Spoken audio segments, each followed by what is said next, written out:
Here's how you can transform any plain wall into a beautiful slat wall like this. I'm building this one for friends who wanted their kitchen island to look more custom and more like a statement piece, and a slat wall is the perfect way to do that. You can buy pre-made slats, but that gets expensive quickly. Instead, I grabbed a sheet of 1/2 inch MDF and cut it into 1-inch strips, which is way more affordable. And I used my Craig Rip Cut Guide, which is an absolute game changer for repeated cuts like this, and made it a total breeze. I ended up cutting over 100 slats, so I worked in batches and primed and painted 3 sides of each strip in this pretty blue-gray color that my friends picked out.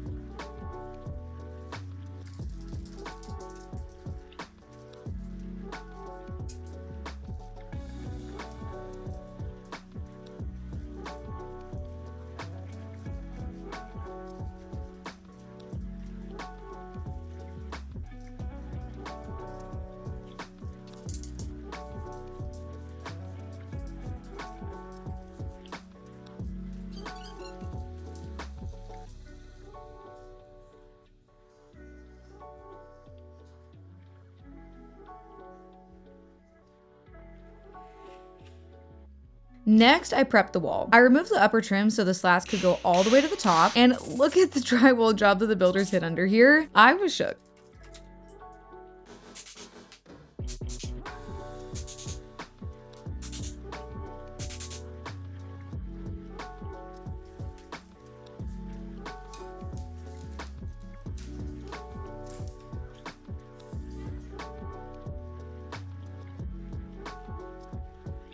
I also painted the outlet covers to match the wall so everything would look seamless once the slats went up. This is one of those super easy touches that really does make all the difference.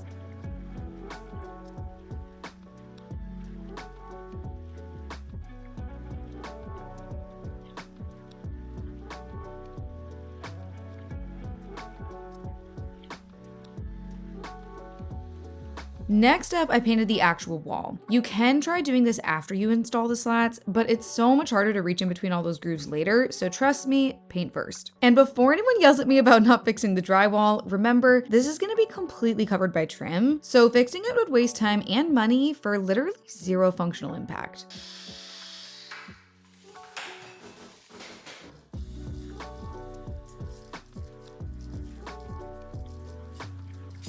Finally, it's time to install the slats. I used my brad nailer and secured each strip with 3 nails. I used one of my slats turned sideways as my spacer, which worked perfectly. So to recap, this meant I ended up with 1-inch slats with a 1/2 inch gap in between, since this is 1/2 inch MDF. And I checked with the level every few rows to keep the pattern straight.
For the outlets, I measured and cut the slat lengths to fit tightly around them so everything looked intentionally built in.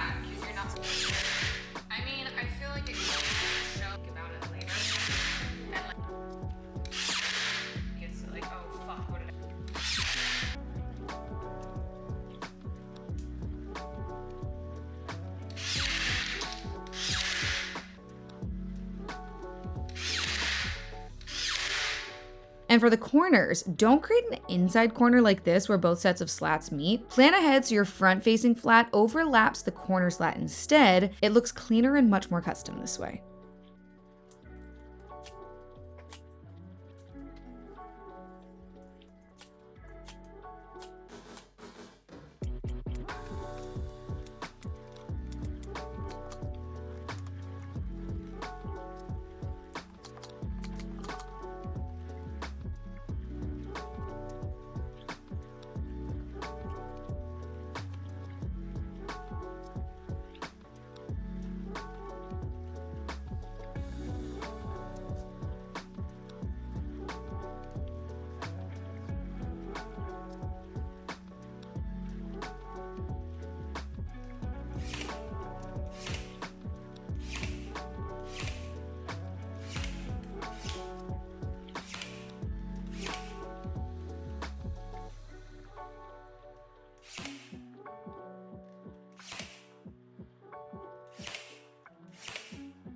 Once all the slats were up, I filled the nail holes, fixed the corners with spackle, touched up paint, and went to reinstall the top trim.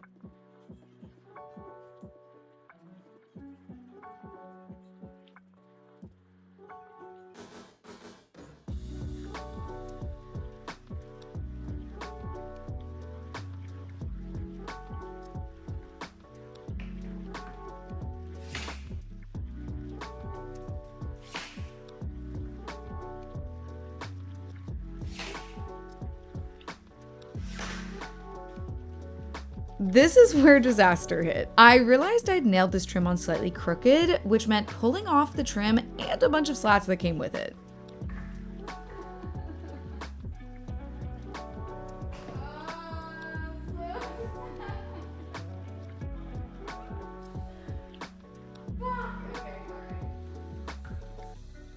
At this point, I thought I was just about done, so I'd be lying if I said it didn't hit my morale a bit, but that's just how projects go sometimes. I reattached all the slats and put the trim back straight this time.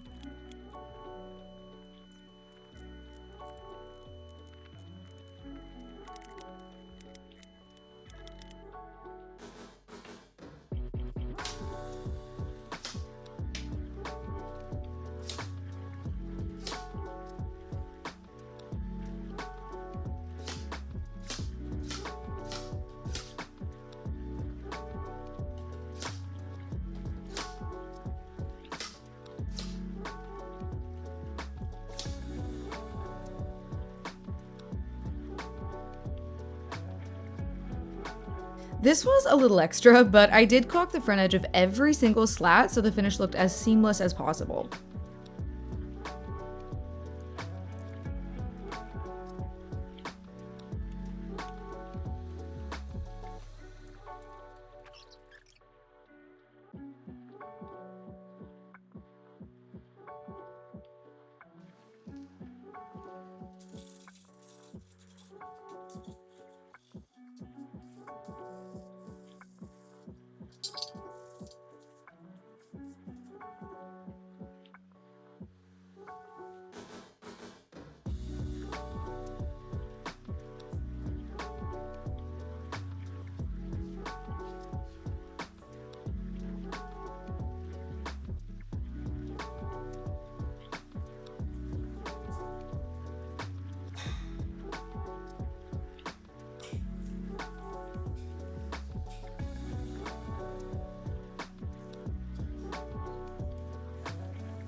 After a few final touch-ups and peeling off the tape, this is how it turned out. I think it turned out so sleek and custom, it was surprisingly affordable, and most importantly, my friends love it. This slat wall design is super versatile and would look amazing in so many different spaces, so I hope you give it a try in yours. Let me know what you think and make sure to subscribe for more DIY projects like this.